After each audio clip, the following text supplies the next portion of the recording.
સુરતમાં વારંવાર બોમ્બથી સરકારી કચેરીઓને ઉડાવી દેવાની ધમકીઓ મળી રહી છે. ત્યારે આરટીઓ ઓફિસને બોમ્બથી ઉડાવી દેવાની ધમકી મળતા બોમ્બ સ્ક્વોડ અને ડોગ સ્ક્વોડ સાથે પોલીસે આરટીઓ કચેરીમાં તપાસ કરી હતી. સુરત આરટીઓ ઓફિસને બોમ્બથી ઉડાવી દેવાની ધમકી અફવા સાબિત થઈ હતી. Surat bomb squad dog squad દ્વારા સંપૂર્ણ આરટીઓ કચેરીની તપાસણી કરવામાં આવી હતી અને કોઈપણ જાતની સંદિગ્ધ ચીજવસ્તુ મળી આવી નહીં, જેથી આરટીઓ અને પોલીસે હાશકારો અનુભવ્યો હતો. અગાઉ પણ વીઆર મોલ અને પાસપોર્ટ ઓફિસને ઉડાવી દેવાની ધમકી આપવામાં આવી હતી. એમાં પણ ફેક મેલ સાબિત થયું હતું અને આરટીઓ ઓફિસને બોમ્બથી ઉડાવી દેવાની ધમકી ફેક સાબિત થઈ છે. કોઈ ટીખાણખોર દ્વારા ટીખાણ કરાયા હોવાની આશંકા છે. ત્યારે ઉચ્ચ પોલીસ અધિકારીઓએ બોમ્બની અફવાને લઈ તપાસ શરૂ કરાઈ છે. સુરત આરટીઓ કચેરી ખાતે એક બોમ્બ થ્રેટની ઈમેલ મળેલ, જે અનુસંધાને સુરત શહેર પોલીસ દ્વારા આરટીઓ કચેરીને ઇવેક્યુએટ કરાવી તેનું એન્ટી સબોટેજ ચેકિંગ કરાવવામાં આવેલ છે. કોઈ પણ પ્રકારની વાંધાજનક અથવા તો અસુરક્ષિત બાબત મળી આવેલ નથી, પરંતુ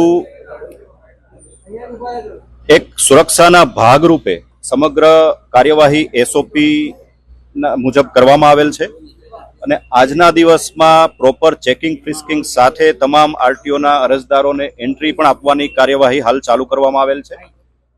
ઈમેલ અંગેની તપાસ અલાયદા રીતે કરવામાં આવી રહેલ છે અને સાયબર સેલની ટીમો દ્વારા આ બાબતની આગળની તપાસ ચાલુ છે.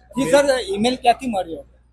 જેમ મેં વાત કરી તેમ સાયબર સેલ ટીમ દ્વારા અલાયદી આ તપાસ ચાલુ છે. જી સર, સુરતમાં વારંવાર આ પ્રમાણે ઈમેલ મળે છે અને બોમ્બ મૂકવાની ધમકીઓ મળે છે. એ બાબતની જે તપાસ છે સાયબર સેલની ટીમ અલાયદી રીતે કરી રહેલ છે અને સુરત શહેર ઉપરાંત પણ આ બાબત તપાસમાં ચાલુ છે. અત્યાર સુધી કોઈ આરોપીની ઓળખ થઈ હોય એવું કઈ?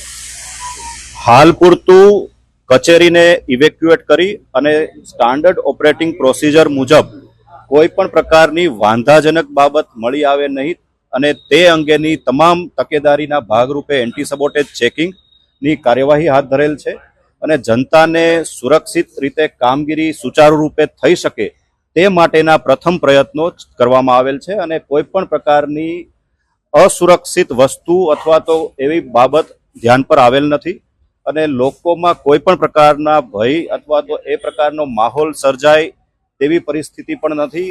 ખૂબ સુચારુ રીતે કાર્યવાહી હાલ ચાલુ કરવામાં આવી રહેલ છે. કોઈ પણ પ્રકારની ચિંતાનો વિષય નથી.